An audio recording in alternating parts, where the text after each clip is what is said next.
wacho ne nigi thuolo mare ma ng'ata mane nigi weche mopogore opogore obed jogo mane orane kurano, jogo mane ne igonegi kura, jogo manogo kura, kata political parties bende ne nigi thuolo kaluwore gi jogo te manyalo luongo ni primary stakeholders kaka observers ne gidhi e Supreme Court.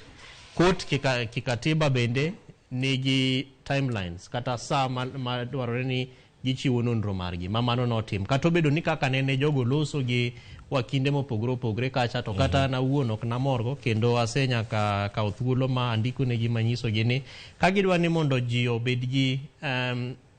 nonro matut kata gi confidence Supreme Court to judges ma otegno kendo ma jo Kenya osemi thuolo okoripo bed ni loso gi jo Kenya kata gi wakili ma odhi e Supreme Court kaka ne waneno kaka isomo negi weche miluongo ni hot air opeko kapar ni kamano e kaka jurisprudence mar Supreme Court kata court maduong' mar Kenya ka oripo bed ni timore. Namba 2 ka medo gi mano en ni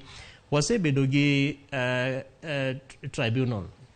bende moselosi makaluwore gi jogo ma commissioners mag IEBC nomigi thuolo mar mondo gibe gidhi kacha mondo giwach gima ne gineno makata jakom mar IEBC masani osewuok e ofis Wafula Chebukati bende ne odhi kacha mowacho kaka nene oparo ni nentiere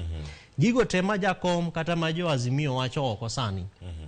ok nyal konyo e kura manogo e August 2022 nikech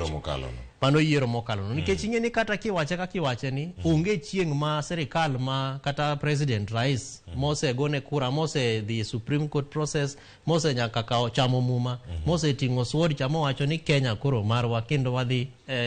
telo ne jo Kenya nyalo bet tenge ni ng'ato ma bende wacho ni obene noyombe ni kura nokwal ni koro dwani mondo awuog ni ofis mondo donji mano ok nyalre kikatiba kisheria